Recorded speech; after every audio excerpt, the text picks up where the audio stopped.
Hello, everyone. This is the third podcast. Today, my guest is Upa InSpace. She's a producer, she's a comedian, and she's based in New York. We will know more about what she does because she does a lot of things. Thank you so much. Hello, everyone. Thank you. Thank you for having me. So, I know I practice with you comedy. We almost meet every day. Yes, we see each other sometimes twice a day. Yeah, when we go to, so I feel like I see you more than my family, more than my friends, more than anyone. It's really weird. Oh, but I guess when people like go to work, don't they see people they work with more than their family? I didn't mean it's weird that I see you. I'm very happy to see you. I wish I can even see you 3 times. I just say Thank it's you. weird that you are in New York and I am in Cyprus, but I see you more than anyone. And I think humans never experienced this. I agree. I agree. Technology, what happened during pandemic and technology, yes. It's very like, I during pandemic, like I performed in England, I performed in Hawaii, Oklahoma, Germany, so yeah, it's technology. It's crazy. And who was your favorite crowds when you perform? I mean, people that laugh. No, I mean, you say you went to Hawaii and England. Oh, I did, like, yeah, on Zoom. We did it On on Zoom. Zoom I during mean, pandemic. and I think even in Zoom, when we have Zoom people from Hawaii or, for example, I was going to Zoom people from England, but there is nobody from England. They're from India and this kind of. No, there's a show in England. I think they do like every Friday. When I see them, I'll send you the link so you can perform in London. Okay, that's cool. So what you do, so I know you do comedy and I see this every day. I also check videos for you in YouTube. You were doing interviews. Yes. So what else do you do? So I guess like it's if you're not from New York, it's weird to explain of just the massive amount of opportunity. Like you could do anything, you know. What separates people doing anything and people not doing anything when you have a whole bunch of opportunity, is sacrifice and fear. But if you don't have those type of issues, or you could overcome in New York, you could do anything. So I started as a comedian, then I became off comedy stage, I became a runway model.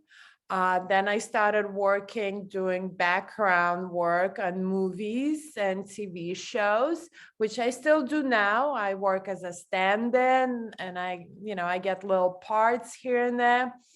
And then I decided that like being an actress is not really like what I feel, what I love. So I decided to host a show, a talk show. So I found the studio, public access. They taught me everything, and I started running a comedy show, a talk show first, where I learned how to interview people, and then a comedy show. So, but That's it great. takes a lot of sacrifice. It's not like people think it's easy. It's not easy. It's very, very hard. But in New York, there's an opportunity. Like if you just have to be able to, sacrifice and believe in yourself. But there's just so much you could do. And I really watched some of your photos doing modeling, and I also watched the one on YouTube when you were interviewing people. And honestly, I really like your style. I mean, the way you dress, the way you put your hair out there, the way you Thank you. and uh, I just wanna know, like, I see more even women's from Russia or you say you are from Latvia. are in a way very Soviet Union. I think yeah. I like Soviet Union because it was a unique type of culture that doesn't exist anymore. Okay, so do you think that's like genetic? You guys like even I feel like physically, like you guys, as I said today in my jokes, like in Yemen, women's on their 30s, 40s, and it's gone physically, mentally. It's sad. So is it that you look after yourself? You are healthy? Do you do yoga every It's New day? York. It's New York. Everybody's in New York like that. We really like it's New York. We walk a lot. We're very healthy. Also, you know, like medicine, the access to medical care is the best. And that's a lot.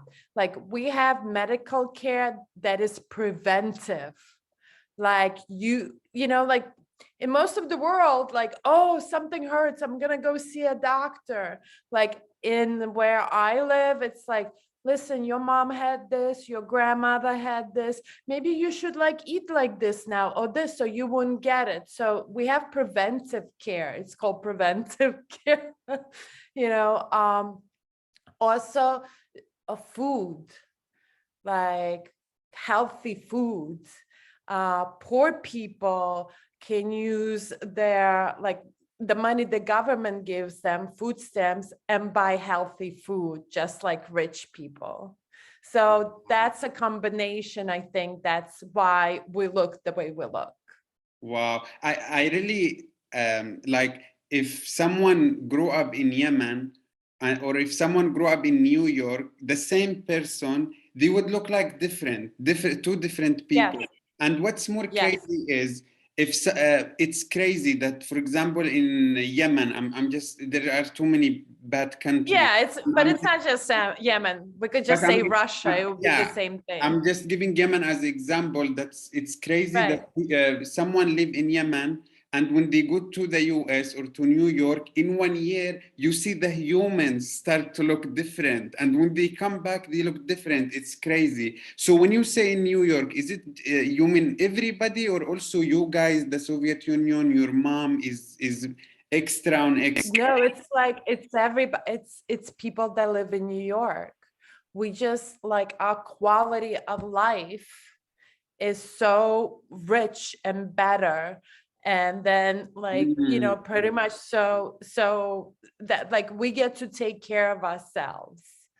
Like, and wow. our city allows us to do that. Like you could join a gym for $1.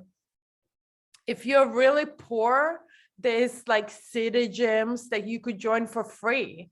Oh You my know, God. we really, yeah, it's about like healthy living, and everything in our lifestyle is about that. Like farmers market, which when farmers from upstate come to New York City, to New York, to Manhattan, you could buy food with the government money. You know, like with, if you're poor, you get like, it's called food stamps, it's not dollars, it's a, you know, but you could use that currency to buy healthy food. So, Wow. you know, if you like lost your job or you like, you know, life could be weird and things could happen, so your government will support, like, so you eat well, so you don't get sick, like, you know, so we don't have to spend money. So it's that kind of mentality. I Wow. think that's what makes us the way we look, and we're happy people. Like when you know, when you eat good food, when you know, when you have access to medicine, you tend to be happy. You know, True. things tend to be different. But you like is other places in the because I heard Florida is very fucked up. People, some It, places or no? I mean, listen, it's a big country. Mm. Like it's a big country. You know, there's fucked up places in New York State. Like there's fucked up places, but in overall, in general, you know, it's a good quality of life.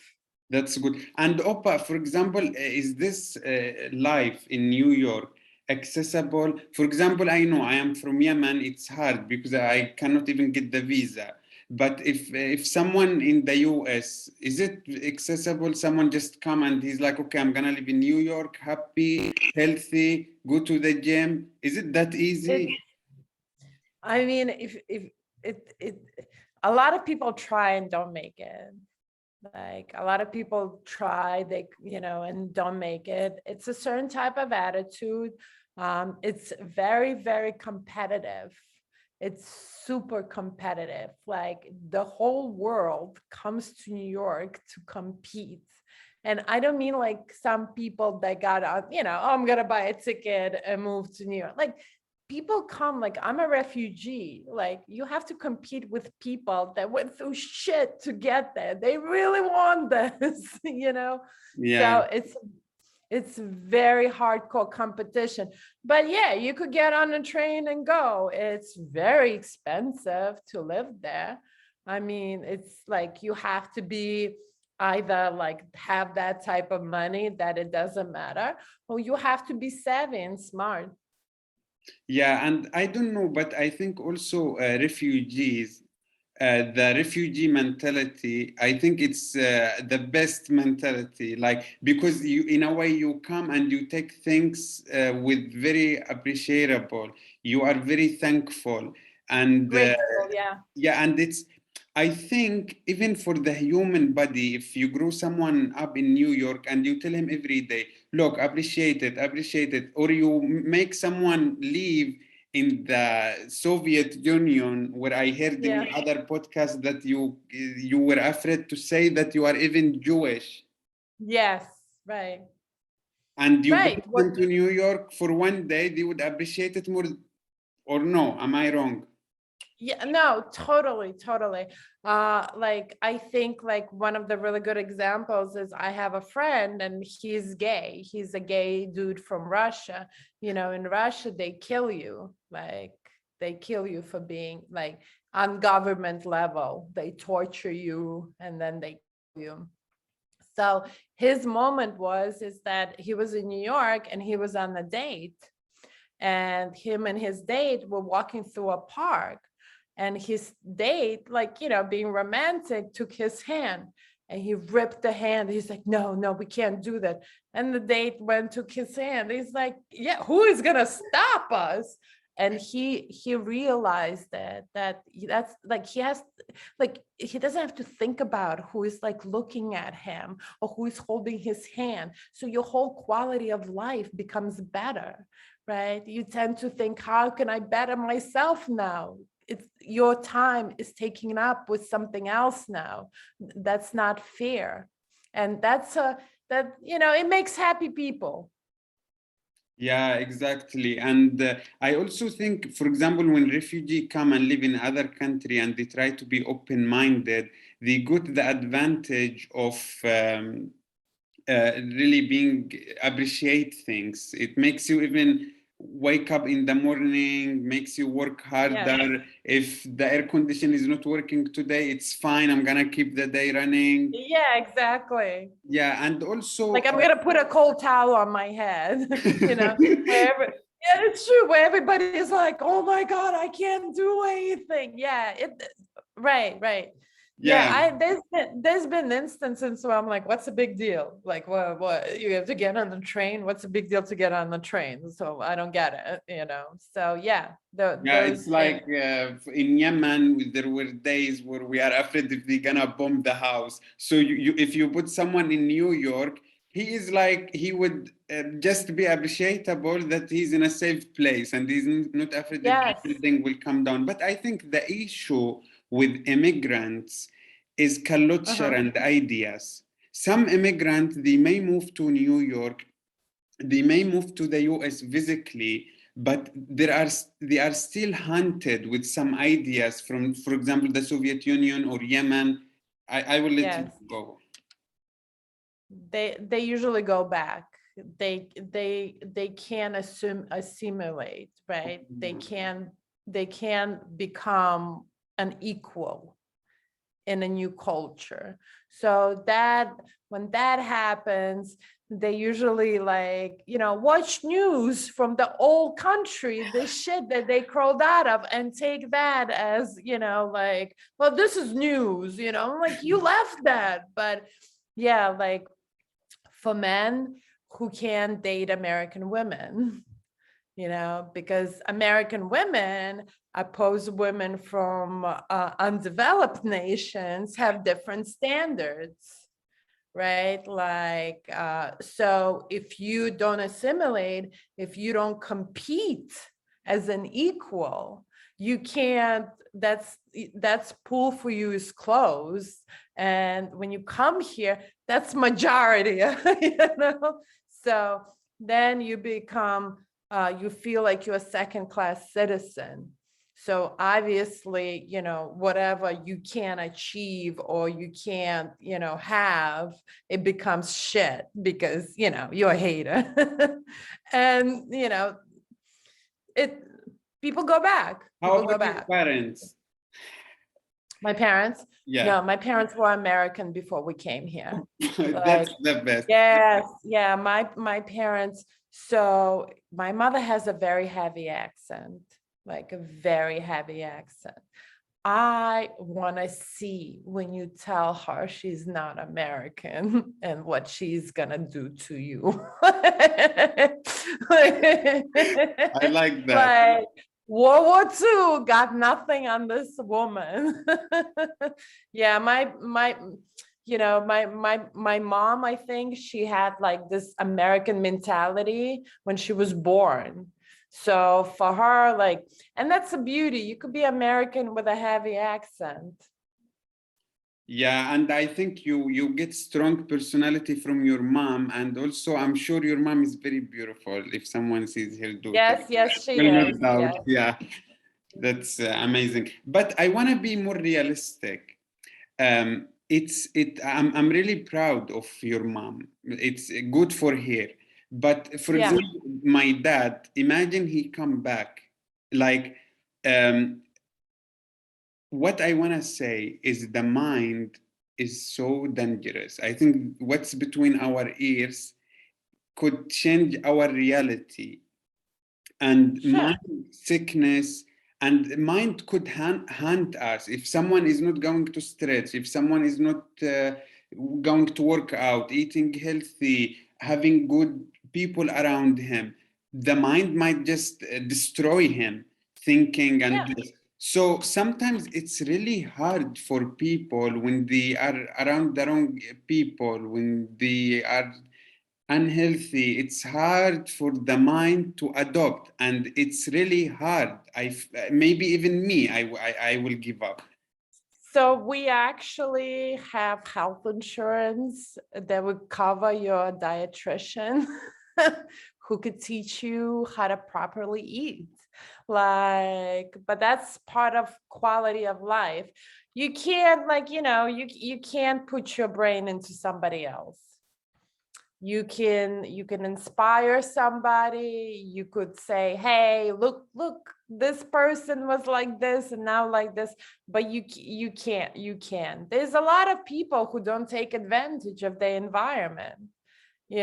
Like there are people that live in Manhattan that has never been to a Broadway show.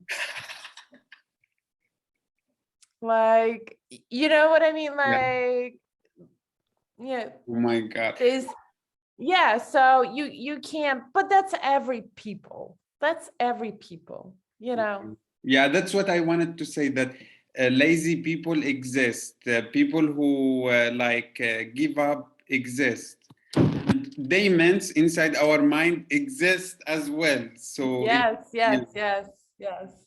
it's scary. I don't know how do you have demons in your mind? Like, do you feel lazy? Is it hard for you to control yourself? Tell me, uh, how do I you mean, yeah, yes and no. I'm really lazy until like I see, like I have to understand why. Like, I don't like, obviously as a comedian, you like the reward right away, right? That's why we do comedy. It's right away. But in other aspects, if like I'm just doing it and I don't understand why, I'm not gonna do it. Like, I will be lazy. I don't think it's lazy, it's just like, what's the point if I don't see that? Like, what's the point of doing something if I don't see why I'm doing it? It doesn't make sense. It's like believing in something that you don't believe in. So why would I put in a lot of work? But if it's something like I know, like I need to do it because then this happens, then this and this needs to be happening, and then that happens. Yeah, I will sacrifice whatever I need to sacrifice. But have you been always like this, or did something happen and No, changed you? no. Yeah, when I started doing comedy, I really like, want, yeah, go. yeah, I kind of like, I'm pretty smart, like I'm clever, like I can learn stuff, I can do stuff, so, I'm a somewhat well-rounded person. And I've done a lot of things, like I went to college, I have worked on Wall Street, like I done everything, but I never had passion for it. It's like, I had to do it because I had to pay the bills. I had to do it because my parents said I had to do it. Then I had to do it because the society tells you you have to 100%. do it. So all of these things, and I kind of did it, and I was good at it. Like I did well in school, I did well at work, but then there would be this wall where like I kind of learned everything and I know everything. So I don't want to do it anything, and I would just quit because I'm done. Like there's nothing, I'm just done, like, when you get a new job and it's interesting at first because you're learning stuff, you're figuring stuff, but then when it comes like a mechanism, I'm done, I'm done. So it was kind of everything until comedy, until like, I guess it's never done. Right? It could always be better. And I have a passion for that. Like I like making mistakes and becoming better.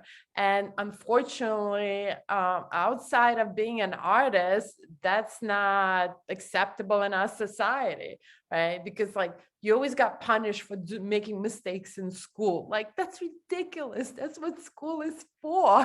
Like, Yeah, like the more mistakes you have, the less of a grade you have. The less of a grade you have, the less of a good student you are. The less of a good student you are, the less you're going to do on tests. The less you're going to do better on tests. That you're going to get into a bad school. You might not get here. Your future is over. I'm like, what the fuck? Like that's a lot of pressure for learning, yeah.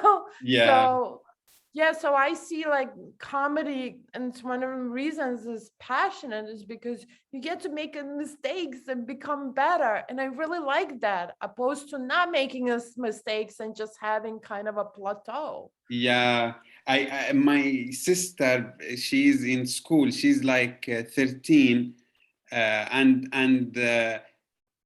I would text her, and she's like, "I'm very stressed. I have exam tomorrow," and I'm like, "It's not supposed to be like this." And second thing is, as I told you before, that the most important in this world is what's between our this ear, Yeah. because when I get to do comedy, nothing changed. I have the same money I have. I live in the same house. I have the same phone. I drink the same water. I eat the same food. But the reality changed. And I feel so lucky to find it. Yeah, me too. Me too. I was very lost until I found that. Like, you kind of belong everywhere, but you don't want to be there. Like, and I like comedy community. Hell yeah. And Yeah. also, I think it's very healthy. We laugh too much. Every Zoom we meet, we laugh, and it's so healthy. Exactly. Exactly. They say like a child like laughs something like 1 million times a day and adults like 20. something like, so it's literally like crazy. Yeah, we get to laugh. I mean, like, what's better on the person than a smile, right? What's more like sexy or beautiful than a smile? And then you go out into like the world and you have a smile because you think of funny stuff that somebody said. So Even like, for example, let's say you went for a date, or you went out with your friends and you mhm. come back. How many times did you laugh at that time, and how many times did you laugh when you went with your friends at another time? And the time that you laughed more is the one that stick more to the memory. It means that it was happy date or happy trip, and you can Yeah. implement this in your everyday life. Yeah, well, it just becomes like once you I mean, right, like what's the quality of a person? One could take something just dramatic and turn it into something positive, right? So if you have a friend like that, that's a quality friend. They might be poor, they might be this, but you are going to gravitate to that. Like that's why people gravitate to funny people, because Exactly. it's better company than somebody who is just, oh, this is bad, this is bad. It's not like it's not bad for us. It's bad for us too. But if you could find that way, we will make something strategy that could make you better, or you could make, I mean, that's what people want. And that's what I think sense of humor is. Exactly. And people doesn't understand. That's why I like going to the gym, or I like starting things from the zero, like boxing or dancing or yoga, because it makes you understand that you could be beginner, which is nothing, and then disciplined, going every day. When this become routine, then it's your body has this requirements. I need to laugh today, I need to write at the beginning you need to struggle for 1 2 months 3 months, uh, write every day. And I'm not just talking about comedy. You can find whatever makes you happy, Anything in life. but Yeah. the beginning is hard. When you put your both feet in, then it's going to be as hard as when you are getting in now. Right. But these qualities that make your life better when you have developed, like for example, you exercise, so you look healthy, you could run longer, you could do, but it really counts. God forbid you need a surgery and your body needs to handle that other stress. God forbid you get into an accident, and somebody who's been working out and in good health, right, probably can handle much better than the person who is not in good health. So it's the same with perspective and looking at things. If your brain is designed to find a way to find where you could have the best quality out of a situation, it's going to happen every time, every time you run into something. And we're just not talking about comedy, but in life itself, like, like grieving when somebody dies, like, if you have a mind that's designed to keep you, going and healthy and finding things that are positive, it will be not that you don't grieve, you do, but it's mentally like it becomes better. Like there's things in life that are just really, really hard, parents losing a child, like how do you that's a horrible tragedy. How do you handle it? But if you have a strong mind and you kind of always found your way through difficult situations, you'll be able to handle it. It doesn't mean it's not going to be hard. It doesn't mean it's not going to hurt, but you will come out better than somebody who will be like, who will always be negative. So 100%. I think that's where it really pays off. And plus, people really like being around funny people. Like it's just like people really like funny people. you Yeah, know? 100%. And as you said, like I would say the mind is like muscles. Or maybe Yeah. if I would take it like, sorry, someone who were fat, and then maybe lost weight as body, you know. So the Yeah. mind, yes, we cannot see it, but it's more risky, and you need. And I think also with your mind, you can draw a vision. Your mind can get you out where you are now. If you can, with this mind, it's like a very strong machine. And as you said, if your son died tomorrow and you are not having a healthy mind, you are fucked. Or if anything's happened from life. So having an unhealthy mind is not an issue from day to day life. You are taking the risk, like people who is being very unhealthy during this pandemic as well, young people who is Mm-hmm. unhealthy, you know. So you need to have your mind fit. How do you think people can make their mind fit? Tell me more.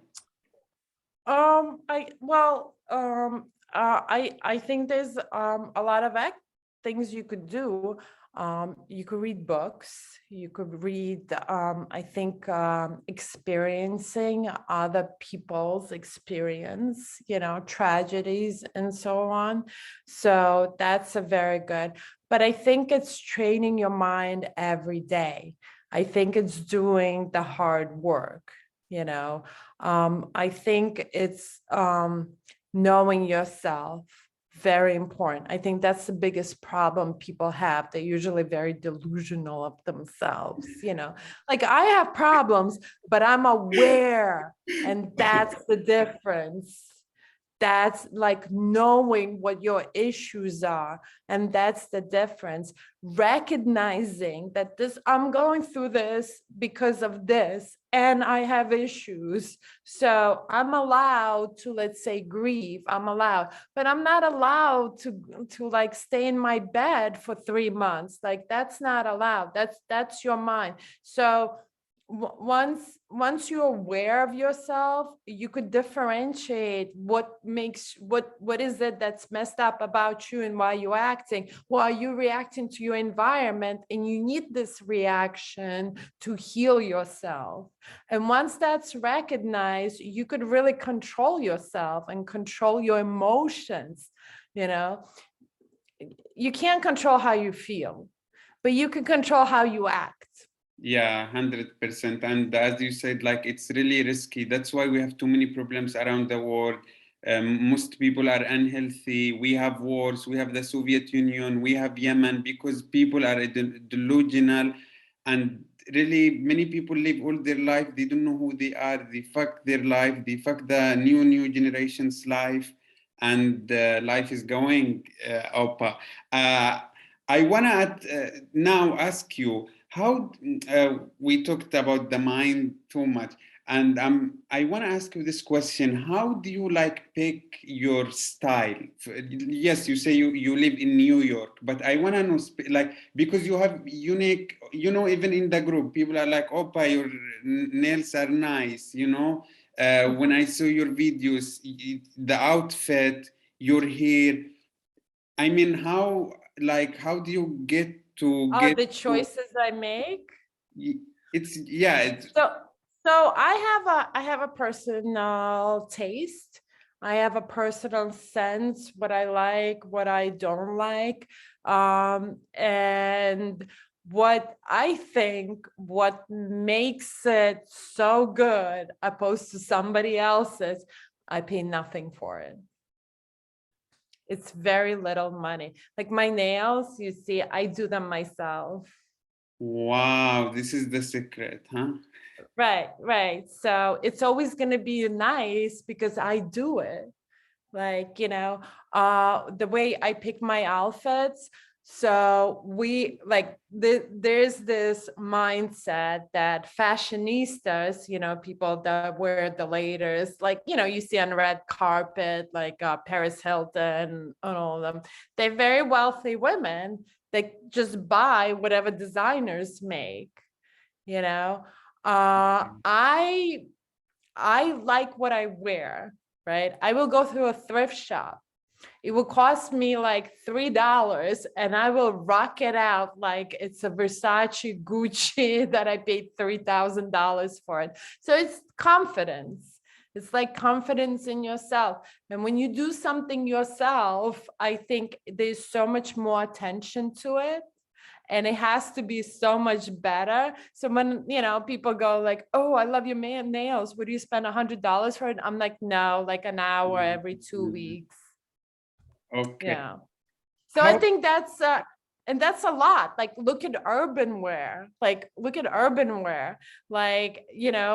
they weren't popular. The mainstream wouldn't even give them money for runway shows. Like, look how wealthy it is now. Look how wealthy, because that's who we are and we're rocking it. And everybody who could afford, the mainstream said, no, we want this. This is what makes it. So I have that perspective. Plus I live in New York. Like, I could find Gucci in the thrift shop. But I still don't get why some people have confident and good taste, and some people just suck at it. Is it because they are not trying? Or is it their problem? Yes. Are you sure? Yes. So I'm gonna tell you, like, my nails, the reason they look so good right now is because for about half a year, I cut up all my fingers. Like, it took time to put this outfit together, but I used to mess up really bad. It takes, it's like anything else, like developing personal taste or personal anything. It takes time and making mistakes. It's about making mistakes. And I think that's where people get scared or don't do it. Oh, it's not for me. You're right. Dressing up is not for you. You just do it every freaking day. But, somebody else can put on the same pants and you think somehow they're better. Yeah, that's it. They even say hard work cannot be faked. So yeah, hard work cannot be faked. So I want to now know more. I really went and I see Opa is producer. You do comedy with us every day almost. You are doing some modeling. I want to know, how do you live in New York? How many hours do you sleep? How many days do you do comedy, modeling, producer? I want to know more. I do everything every day. So how you wake up in the morning, what you do, and then you do everything every day. So if you tell me one. I wake up in the morning and I usually exercise, or I try to exercise, but this is like, routine is very important. Sometimes I break the routine because I'm an artist and I have to have a mess in order to put it together, right? So then I'm like, oh, look what I did, kind of thing. I wake up in the morning. I usually listen to news, work out. Like, I don't like to watch the news at night because I'm usually performing at comedy clubs, so it's nothing. So I do in the morning. I have my coffee, whatever, schmuck around for an hour, just relax before my day starts. And then I get on my computer, I edit whatever needs to be taken care of. I usually I have a list. See, I made the list. This was for yesterday. I'm not done. I'm halfway done. See, so I would just write down what I need to do. And then, and then I cross out as I get it done. I might not get it done that day sometimes, whatever, but it's on there, so it has to get done. So it'll get done later, but it gets done. But that's how, and at night I do comedy, but during the day I work. I might not go physically to work. I work every day. Like right now I'm in Florida, I'm dying right now. Everybody's partying, everybody drinks every night, everybody, and it's so accessible and it's so fancy and it's so nice. And I'm like, I drank beer for 2 days and I'm done. I have to work. I have to wake up. I have to That's I have no weekends. I have no holidays. There's no vacation. Like I'm technically on vacation, but like you said, we see each other twice a day doing comedy, So there's no vacation. There's you even no show up on weekends. it's every day. There's no weekends. What's a week? I don't know what a weekend is. I don't even know what a vacation is. Like I might go out to eat once, So I work all the time. I work all the time. Yeah, that's good. And I also like think you write things down and then it's like you owe them. I owe this Yes, and this and this. It's not yes, like I'm yes, living yes, in yes, wishy-washy world. You yes. know, Opa, I feel like I'm weird, or I'm not weird, but that's what works for me. They're all weird. David Goggin. Every morning, you know David Goggin. Sounds familiar, but I'm not putting it Oh, in you my see, head. it's not your style. So David Goggin, he served in the Navy SEAL, and also Jacko, he was serving in the Navy SEAL. So, for example, Mhm. Jacko, his mentality, Jacko, he went to fight ISIS in Iraq, but Okay. he chose to be in Al-Ramadi. Al-Ramadi is the place where ISIS come from. Like if you fight in Iraq, you fight with them. If you go to Al-Ramadi, it's like they look for you. And he say, Oh, I see, right. and that's his mentality in life. That's how like he's like I don't go to just to Iraq and say, okay, I went to fight ISIS in Iraq. I wanted to see where these people come from. I wanted to the darkest places in the world. And that's why he say now when I come back to the US, regular life is easy because I went there. So for me, this people is like fuel for me. I like to listen to him every day. It's not just because I listen this word and I'm successful all my life. It should be lifestyle. I interact them in my life, and it makes sense that I'm gonna look for the deepest places in my day, in my mind, and I will conquer the day. But I think you have different mentality. How as like I think between like man and women, like you wouldn't listen to Jacko and all this. No, but well, he's also like, I'm not gonna relate to hunting ISIS.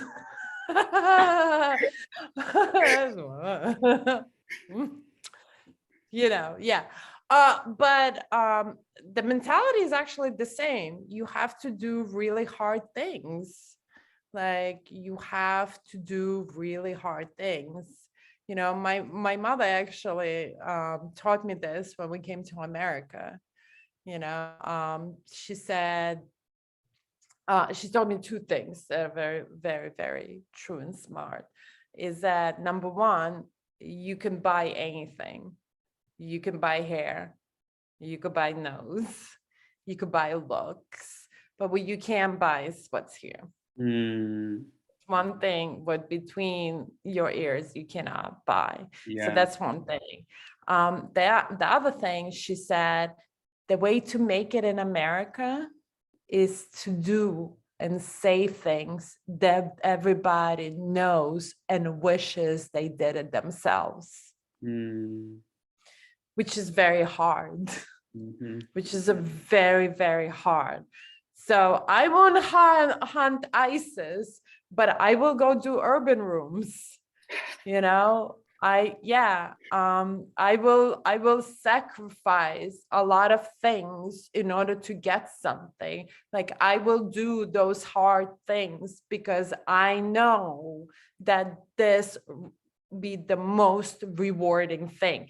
I mean, like he went when ISIS is from, right? He said he went where ISIS, like so basically, Destroyed like them, destroyed them. between me and you, he went to Iraq to kill ISIS, right?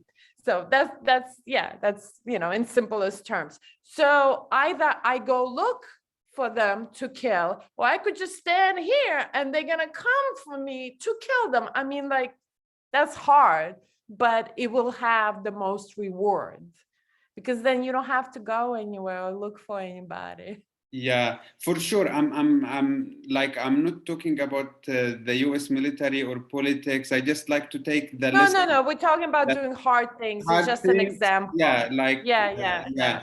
and I'm not sure. Maybe I will even let you go. You can do other things because you really give me your time, and I appreciate it so much that you put the time out there. You free, like I'm just starting out, and I really We- e- appreciate ev- it when you accept coming and be my guest. It's so valuable I for don't me. mind.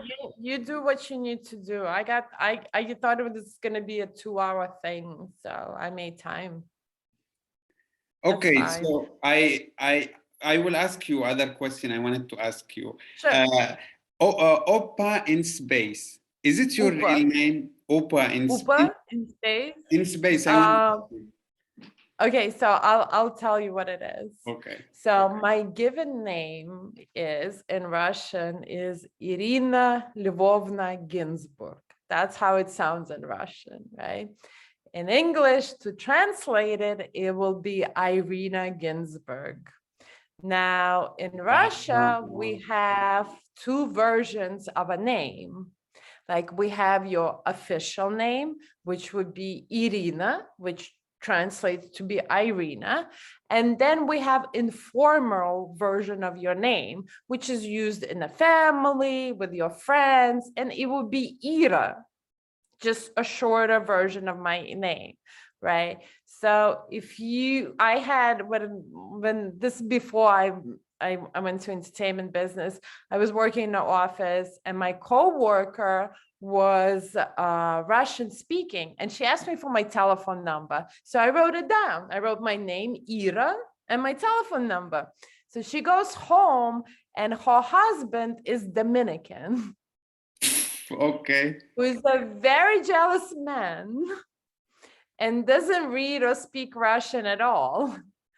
So that night, like she was in the shower and he went through her bag, which is horrible, but it's the story.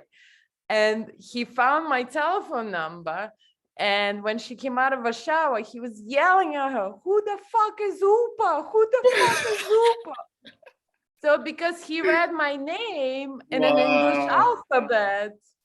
So when I became like, she even came to the office next day and she said, if you're ever like, this wasn't even in the back of my mind of being an entertainer at all. And she's like, if you ever get on stage, that's your stage name, that's your name. And yeah, I just like, I became Upa, which is actually very close to me. It's it's my name, but it's read in English instead, which is actually who I am. Wow. But okay, and but I don't know. I'm very attracted to the space and aliens. So In that's what. space. Yeah, I'm just like Opa in space. I'm like, wow. That Okay. do you believe in aliens? Do you? It's really Yeah, unique. sure. Well, I mean, we're aliens. We're aliens for somebody, right? Oh, that makes sense. And how? Because I know your background is Jewish. Do you practice? Do you think? How? To what extent you do with the religion? I mean, like, okay, so listen, I'm not gonna believe every book 100% that I ever read. Like, I read a lot of Yeah. books, but is there like wisdom in religions? Yeah. Are there lessons in religions? Yeah. I mean, do I have to believe like that things don't make sense to me? No. So um it's kind of weird. Like I have been asked before because I do like I do things, I Yeah. take things out of not just Torah but Yeah. other religions as well. But the best way to, I guess, describe how religious or not religious, it depends who you ask. So Mhm. if you ask people who don't believe in God, they will tell you that I'm religious. But if you ask Mm. religious people, they will call me a whore. Oh, okay, yes.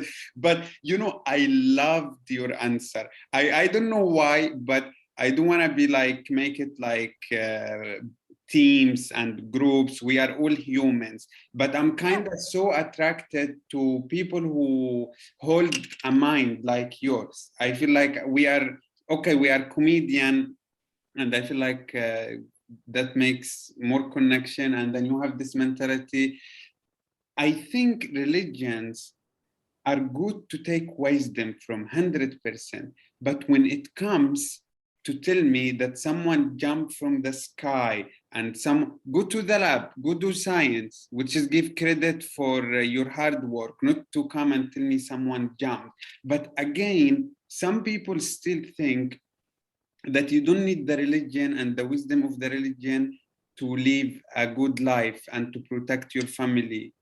You don't need it. You can just be humans. I mean, you could be a good person and not believe in God. Like, you could be a good person and say, I don't like anything that's in the Bible. That's one has nothing to do with another.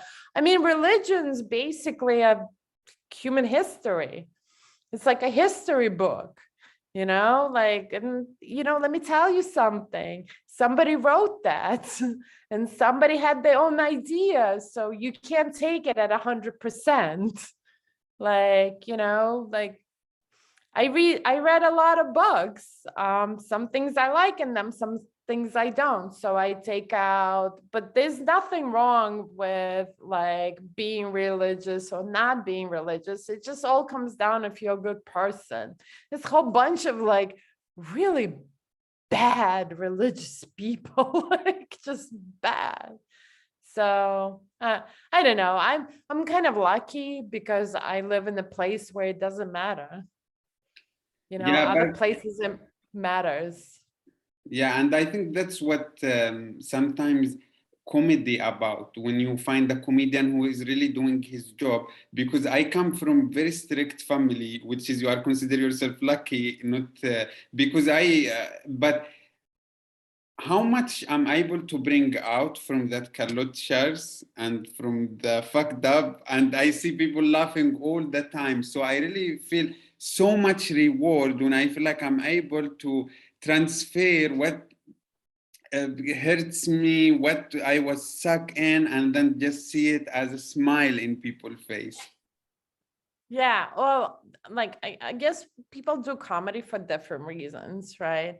It's kind of, there's this aspect that you really put yourself out there. Like live performance is the second biggest fear after death.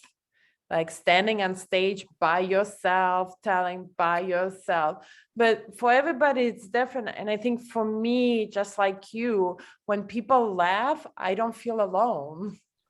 Like I feel that whatever is in my mind, that I'm right. Like, so I don't feel alone. Because while I was growing up, like even until I found comedy, I just felt alone. Like I felt, I wasn't lonely, but I was alone. Like it's a very different, So when people laugh, like I have a joke about God being gay. And I remember it makes sense to me. Okay. So I performed that joke in church. Like, I mean, it was in East Village, but it was and I asked them, I'm like, because I was respectful to their space. I'm like, is there anything I can say? And there's a punchline. There's like a very strong punchline that in church I totally messed up. I just didn't come out right, and I kind of called it out. Yeah, and I called it out. I'm like, of course, I'm in church, and everybody found it funny. So right, so that kind of a connection with people who just see things completely different than you, and your opinion is not popular one, right? And people connect with you and get it and say, yeah, you know what, I don't necessarily believe in, but this is funny. So that's great. It's very powerful. Yeah, and like I even feel when I'm saying my set and people are laughing, as a comedian, when I see comedian performing and he did it, because we are really honest, because there is no point of laughing in the Zoom if you are not Yeah, in we're some one of the jokes, most honest people in the which is world. Yeah, the best, yeah, the best. I So you don't agree. go and screw outside. Yeah. But sometimes I feel like it depends about the time, the day, the weather, the luck, because sometimes they just go and sometimes you just get fuck. It's like there is no luck. But when you are saying it and people are laughing, that feeling even makes you bring the best out of yourself, or no? Yeah, exactly. You get to, then you feel confident to push boundaries, right? I mean, like, God being gay was not the first joke I wrote by any means, but I done other jokes that were people laughing at. So, and then it's the confidence. And then, like, if you done open mics, and you have, even when you have something good and you're just working it for the first time, it comes out weird, like your idea is not necessarily formed, you're using the wrong words, it's not like there's too much fat in there, it's just like it's not coming out, but you will be confident in yourself that you will make it work. And I think that helps you push the edge, and that's what makes comedy good, is when you push the edge. Yeah, and I also think that comedy is the best exchange when you are doing it and you are getting also income from it. Like I don't know, I heard your other podcast and I heard that you did stock, you did other Yeah, jobs. yeah. But don't you think that comedy is the best exchange because people are laughing, they have the best escape and then they go, or no? I mean, it comes out to pride. It comes out to what, I'm not gonna say like I have the best profession. I don't know. Like, what about a heart surgeon when he saves a life? Not in Yemen, where he forgot where he forgot the Yeah, Caesar but inside. Okay, Yeah, but you I got understand, you. well, you could be that school teacher that encourages somebody to go to that school, and they do, and then they're super successful. And, if you weren't their school teacher, they would never be, there's like, so the reward is what you make out of it. Yeah. That's your reward, because I'm not, okay, so I guess, like, imagine if there were no cleaning ladies. Like, imagine if nobody cleaned the streets. Yeah, I know it's The Yemen. I public get it. toilets. It's Russia. It would be Russia. Like, does anybody want to live in Russia? No. There's a reason. There's a whole bunch of dirty street. Like, so that's, That's a when good a person, punchline. poor Russians, but the point is, if you take pride in something you do and you do it well, it's rewarding. Like, it's in anything you do. People have a sense of humor. They don't need to be stand-up comedians. We're just people with sense of humor who are really fucked up and know about it, So, but yeah, I don't, there's a lot of, like, a psychiatrist, I'm trying to be a psychiatrist. No, thank you. Like, But yeah, but so we need the comedians. We need the need people everybody. to do things from their heart, whatever it is. And we Yeah. don't need people to fuck up with their job and cheat, whatever it is. Yeah. Opa, I'm interested also in you. And what kind of music do you listen to? What Opa dance on? What movie? Uh, okay, so I listen to a lot of different music. I like a lot of things. Like, I like classical music. I'll probably start my day out with classical music in the morning. Then it'll probably be like metal or rock, punk rock. I like some things. Then it'll go into like some really bad Russian techno. Boom, boom, boom, boom, My boom, God. boom, boom, boom, boom, boom. probably until like 4 or 5 p.m. And then I probably would do like James Brown, like, and then before I go on stage, I like to put on Jay-Z. Wow. Before you go to stage, you put Jay-Z. Wow. And did you like do this from the beginning and now you just feel it's like routine? Yeah, it's whatever I feel like. So if I'm writing, I like classical music in my background. You know, if I don't know, if I'm exercising, I really like the stupid Russian hardcore boom boom boom. Yeah, but the jazz is before your set, not when you are Yeah, doing. Jay-Z hypes you up. Mm. Rap hypes me up. You know what? It's a little bit weird because I just invite people to my apartment and I do live show and it's Sure. harder. Yeah, Uh, it's actually very hard. It's but harder they love than more. They love more. There is more chances. And I feel what hypes me up, see, we are really different, is shadow boxing. I would relieve myself with like doing some just shadow boxing. Just come, motherfuckers, I'm here. yeah, I mean that's what I do in my head, I guess. I don't do it physically, but yeah, I have a saying before I go on stage, like when my name is being introduced on stage, and you need a couple of seconds to walk stage. So before like leaving the green room, whoever I'm standing next to, I usually go to them. I'm like, excuse me, I have to go. I have to go show people what destiny looks like. So I have to go now. But I have very, very weird relationship with music. So Why? I go to YouTube and sometimes I would like one song, just one song will click. And Okay. this song, that day when I listen it, I feel my body is like, "Bah, go." And I go to the gym that day and I listen to that song and I would repeat it 100 times all the day, just that song that fired me. I'm the same way, by the way. After 2 days, I'm like, did I enjoy this best? This is the worst song I ever listened. I don't want even to hear it. So Yeah, songs I mean, like, come but you're sometimes. supposed to get tired. You're supposed to get tired of things. I mean, I got burned down. I get burned down from stage time.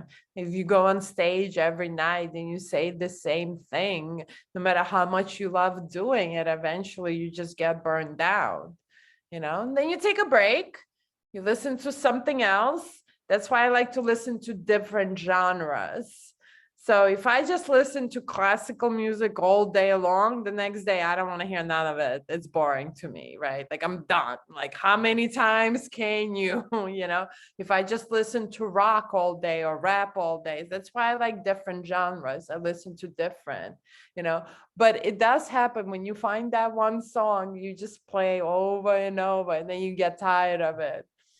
Yeah, But you get tired of everything. You of get tired of eating everything. the same Of food. Yeah, yourself, yeah. you get tired sometimes. Yes, And yes. and so for me, music, I don't, so how I do.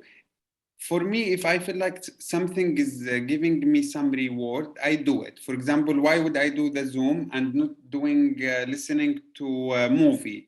Because I feel like there is more rewarding from the Zoom. So for me, music have no rewarding because I really don't understand what the singer is trying to say or what he wants from us. So maybe it's my English. I just like some music. I don't listen to music to hear something or change my life. That some of them pump me up, and I podcast is I listen mostly to Joe Rogan, Jacko. There is one Russian guy. His name is Lex. He has podcast. He's amazing. I like these people who's like from Russia and do podcast open minded. So many people from Russia even can listen that, oh, this guy was like me, was here, and he's able. And I do listen to my sets, comedy sets. I find it Yeah, very you have to. helpful when you listen to them. You also have to watch when, I mean, when it's gonna get better and there's going to be stage time. You have to record yourself because because stand-up comedy is physical and verbal combined. So yeah, you have to. I mean, I had a camera since I started doing this. I had a camera for over 12 years. It took me 3 weeks to look at myself the first time. I did record myself the first time, and that day I'm like, no, don't open it today. Yeah. It's too bad. Next day, Yeah. For me, I want to be honest, it took me 3 days. Really, the third day, I'm like, fuck. But it was nice. It wasn't that bad. Right.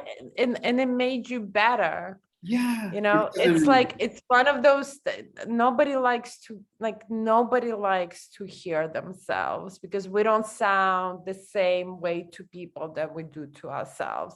We don't even look the same what we imagine we're looking, even if there's a mirror in front of us, than to other people. So nobody, and like we talked about before, that's doing hard work. That's the hard work. That's being so uncomfortable with yourself, like really not liking yourself, but still going through it and figuring it out and making it better. You know, everyone goes through that. That's everyone. That's why I respect comedians. I love comedians because I know this person accept to be suck, because there is no way you can go and talk in front of Zoom. I remember so I will tell you. So for me, I didn't know what's comedy, and I'm not gonna go from the whole story. But the first time, like here, they don't even know what's comedy. The first time I did comedy, I was like, fuck it. I'm going to do it. I decided just to be weird. I did the comedy first time the same way. I said, fuck it. I'm going to do it. Yeah. Fuck it. Fuck it. I don't care. No, I'm going to do it. There is the first time you did comedy, there is nothing to do with comedy. That is true at all. But you have to start where you suck and you have nothing to do with it, because I really sometimes think about the first time I did comedy. I'm like, wow. I'm like, who's this? Like, what did I do to people time? Yeah, I know. I see you. Same and my here. first audience, I don't see them anymore. Because nobody believes in you when they see you the first time. You have to be the first one who believes in yourself. It's hard. Yeah. So I'm gonna tell you. I'm sorry. Go ahead. No, I just wanted to talk because I thought you have nothing to say. But yeah, you saved me. Talk. So the first time I did comedy, I used to work in the office, and I invited everybody I know in the office, not my friends, but people that work in the office, because there were two very important things, right? If people come to see you, you have to do it. If you're by yourself and nobody knows you're there, you can check in out. You could be like, no, I'm okay, I'm good, blah, blah, blah. You know, I mean, crazy disappointment to yourself, but you're not disappointing anybody else. So I thought, even if one person shows up, I have to do it. So for my first time, I didn't invite my friends, right? But I invited my whole office. Let me tell you something, 80% showed up. That was the first thing, right? So I'm like, oh, I have to do it. Like, I don't have a chance.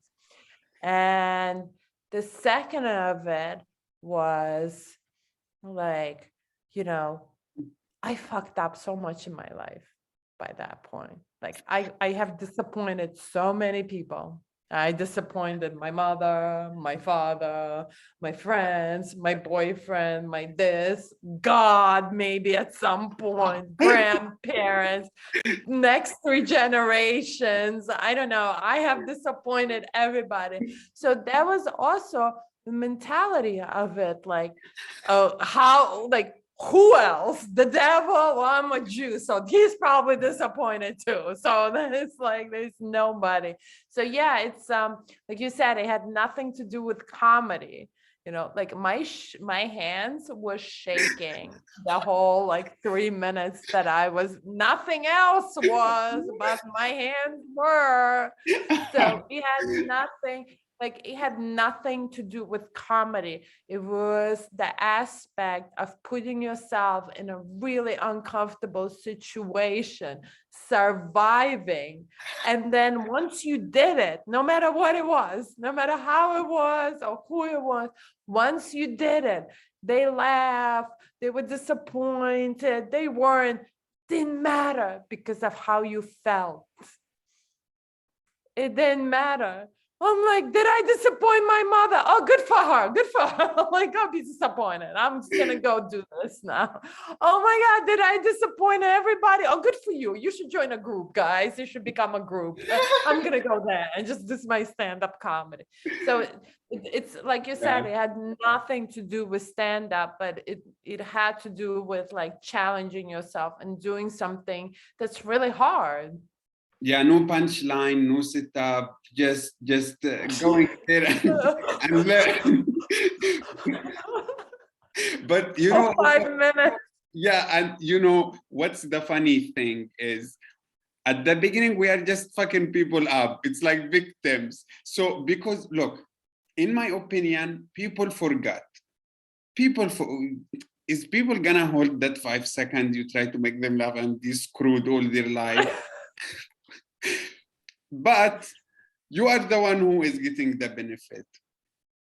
Sometimes Yeah. I'm like, oh, because you know, Hail Mary, sometimes we're the same people coming every day. And actually, I want to thank you so much. You like just for laughing for the same jokes more than one time makes me feel so glad. But it's funny.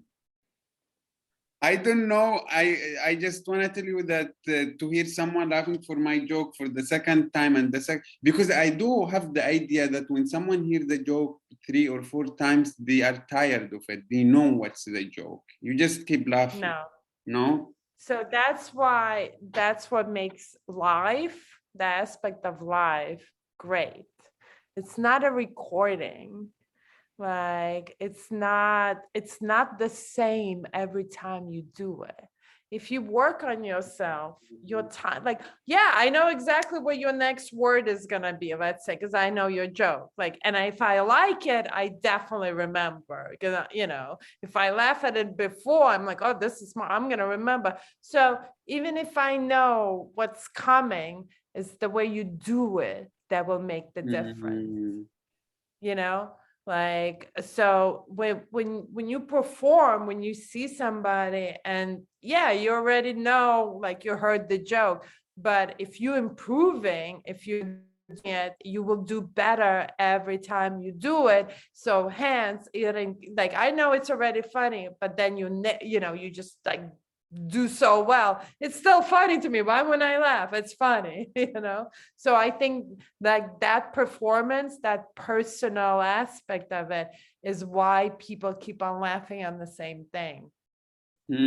Because that's also what comedy about, is that the timing, the how your day was, since you come there, how I'm feeling, how you are feeling. Am I really into my words? Am I present? People can feel it. That's why it's great Yeah.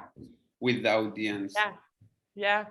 So it doesn't matter. Like, it doesn't matter if it's a good joke. Like, I think what the other comedian Liz, she has like a couple of jokes that I laugh at all the time because she works on it every day. So every time, although she does it every day, it's different. The delivery is different. The setup is different. So I think it's the nuance of it not being recording, but an actual person doing it is what's good.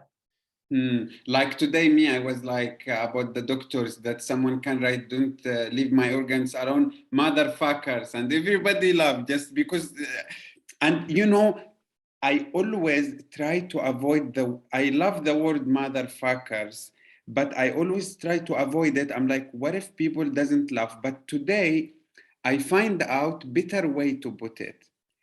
Okay. So today I didn't say motherfuckers to my audience, even if it's in a funny one, or to myself. I said motherfuckers, and I meant it for the doctors who steal the organs. Did Right. you get Right. me? You're cursing them out. I mean, technically, the rule is if you don't need it, don't say it.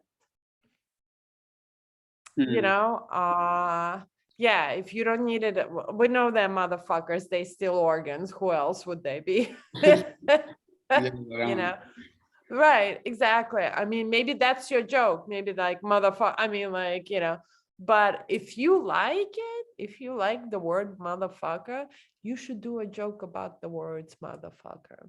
Hmm. I'm actually gonna tell you this. I have a friend, he's Russian, he's a comedian, he's a very successful comedian. He plays an old Russian man on stage who is very slow, doesn't know, but he has a joke about motherfucker. It's hilarious how his English is so bad, and he comes to America and this little boy calls him motherfucker. So his English is bad, but he knows what mother means. Hmm. And the fucker has to be an adjective. And then he figured out that when you take a mother and a fucker, you put it together, it's the guy who sleeps with mom. But Who isn't is it that technically, guy? yeah? The guy that sleeps, what is it called? Papa. Oh my Dad, God! Yes! this little boy called me Papa. So see, like if you like a curse word, make a joke about it. Like if you don't need to put it in your jokes, don't put it. Like that's the best way I could say it. But if you like it, like that's a genius joke. That's a genius Papa. joke. Who is the motherfucker? Like if you Papa. don't know English, Papa. This Papa. little boy called him Papa. He loved being called Papa.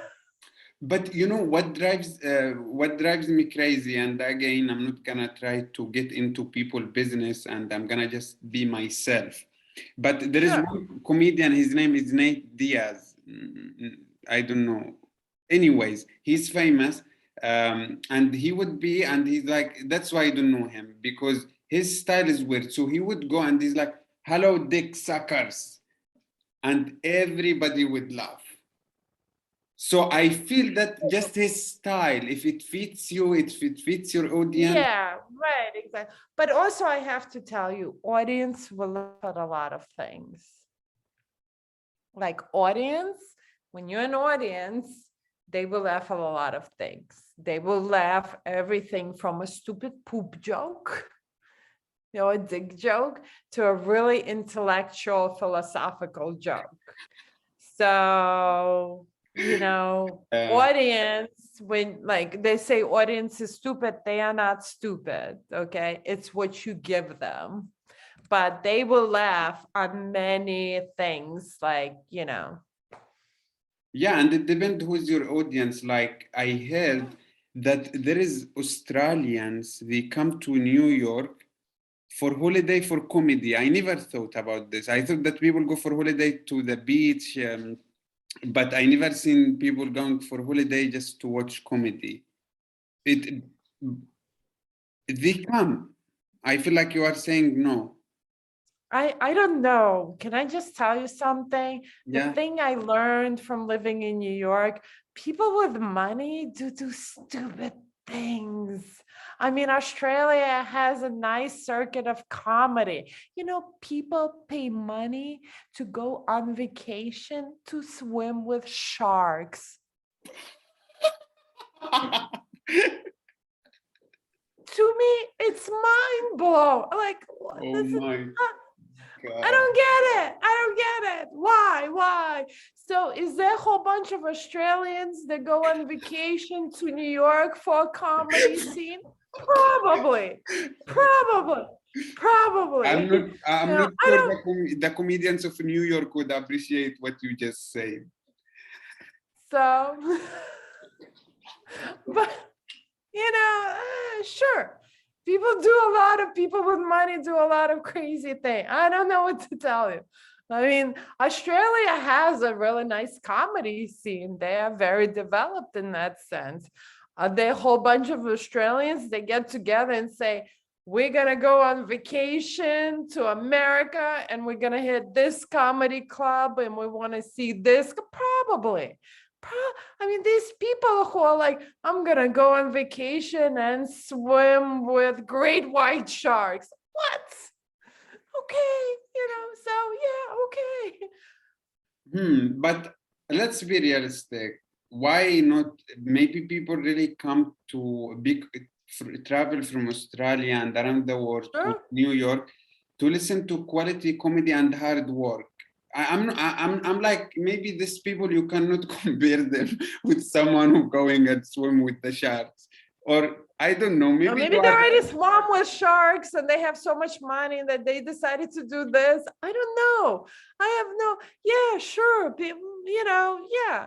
But And I Opa, mean, we I mean, have comedy, so yeah, okay. but what I'm trying to say is swimming with sharks, that like someone brings sharks from the sea, abuse animals and make them in the swimming pool, and you go and swim with them, or I don't know, Oh, in the sea. It is in the sea. no, that's not what they do. So what they Oh, do? no. They pay thousands and thousands of dollars Yeah. go where the sharks are in their natural habitat. And then and then they get to put in this, like, I don't know, whatever, the cell, and they put them in the water, and they're like, oh, look, I'm swimming with the shark. Cage, they're like in a cage in the water, in like ocean. I don't know. But that's cool. Now I'm thinking about it. Like I wish to see also the whales one day. Really? And you would spend $50,000 on that? Well, if you have money and you don't know what to Well, do that's what with I mean. it, So, go to some New people York. decide exactly to watch some comedy, yeah. I'm still not agreeing with you 100% because I feel like some comedians they do hard work. Come on, Opa, we are doing hard work. That's Maybe fine. That's fine. worth it, No, but more than the shark. it's like, okay, I could understand if you're like from Latvia, which has no comedy whatsoever. And then you're like, I'm going to take vacation and I'm going to go to England and hit a comedy club. And then I'm going to go to Amsterdam and hit another club. And you go through a comedy scene in Europe. Okay, I get it. But Australians have a good comedy scene. They have it. Like, it's good. It's like, it's not like New York, but nothing is like New York, but they come close. So it would be weird because a lot of comedians from here go there. Australia has a very, very big comedy scene. So that's why that doesn't make sense. If they were from France, I could understand because, they're French. That makes sense. Yeah, makes sense. But Opa, when you have I mean, if you work hard or if you are a thief, but at the end, if you have too much money, you can like do whatever you want. Maybe some Yeah, exactly. wanna But be, I just, yeah. I mean, we have I think we have the best comedy scene. Like, our comedy scene is the best because everybody comes to New York. Everybody, like, you could find stars walking into comedy clubs on daily basis, like, so in that regard, yeah, it's much more populated. There's just much more in that sense. Yeah. I mean, but Dave Chappelle is going to go to Australia on his tour. It's not like he doesn't go there. So that's what I meant. That's why, it sounded a little bit weird. Yeah, uh, I heard that if you wanna learn comedy, you should be in New York, and if you wanna be famous, you should be in Las Vegas, or LA, or I don't know, Los Angeles. Right. Or Los Angeles. I don't know. No, you don't agree with this. I like how No, realistic you I are. mean, like, yeah, I mean, like, New York has a lot of opportunities. I think, um, I think overall in America, you can make it. Like, you can make it. Is it easier when there's more people like you? Yeah, of course. I mean, like, our community is fantastic. You know, a comedy community is great. So yeah, is it easier when there's a whole bunch of people like you? Yeah, of course.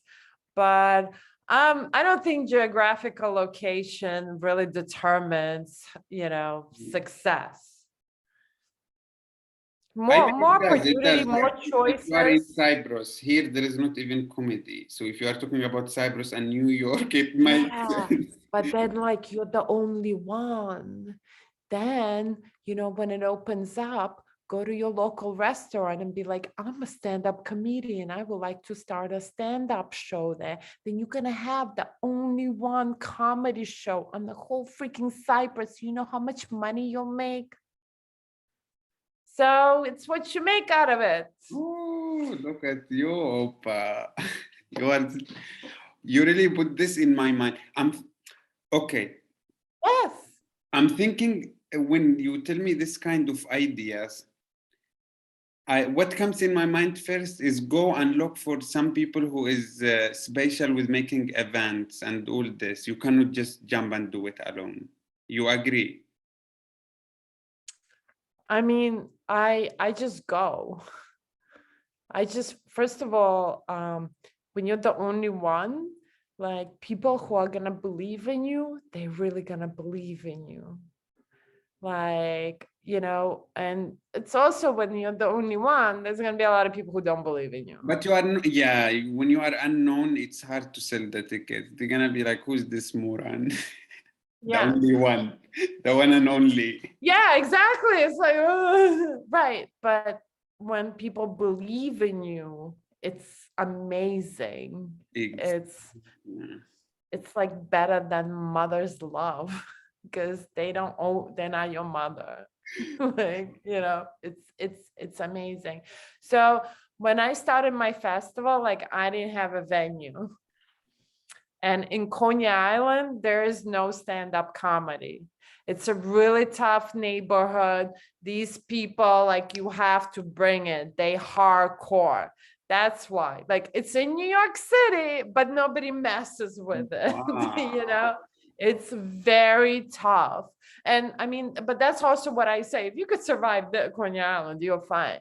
So for me, I had a vision and I knew what it looked like. Like, so That's this is good. in my imagination. I was very clear of what I wanted. And that's what I went after. And then when I got rejected by what I wanted, I went after anything that would support me. And I found it. And I was very lucky. I found my number one choice. I found my number one choice. I went to them and they supported me. And we're going on 3 years now. And I have failed many times. I have fell, got up, and they still supported me. That's good. And they still supporting me. So you just have to do it. And they actually told me, they're like, there's no comedy here. Like, what makes you think you could do it? Like, it's, I have a vision. You can move my vision. I will get there no matter what. And like, if you have a vision of what you want to be, what it looks like, it doesn't matter if other people don't. Somebody will. You just have to knock on enough doors. Let me tell you something. When you open up, when you're gonna have your club, or when you like, and mark my words, you will, right? When you get to that point that you are the only stand-up in Cyprus, and once you do that, other comedians will come. You'll see. Other comedians will come. Other comedians who are like you, other comedians from Greece or other comedians from other places, they will come. You will see. Not right away, not, but if you're the only one, they will come. Yeah, but just to let you know, I'm not planning to stay in Cyprus anyway. So It hopefully, doesn't matter. It doesn't, by I mean, next it doesn't year, matter. It's just, it's just but I'm, yeah. yeah, it doesn't matter. Cyprus, it doesn't matter. It doesn't matter if you're in Cyprus, I if you're got in New you. York, if you're on the moon. It's Do having a it. vision and, and understand. When you're original, when you're one of a kind, not everybody's going to understand you. Why would they? They've never seen anything like this before. So, but it's, you just gotta, it has, like, once you have that vision, it has to be a tunnel vision. There's nothing else, no rejections. Like, somebody doesn't like you. Well, my parents didn't like me, like, Yeah. oh, you don't like, yeah, Yeah. so in that sense. I got.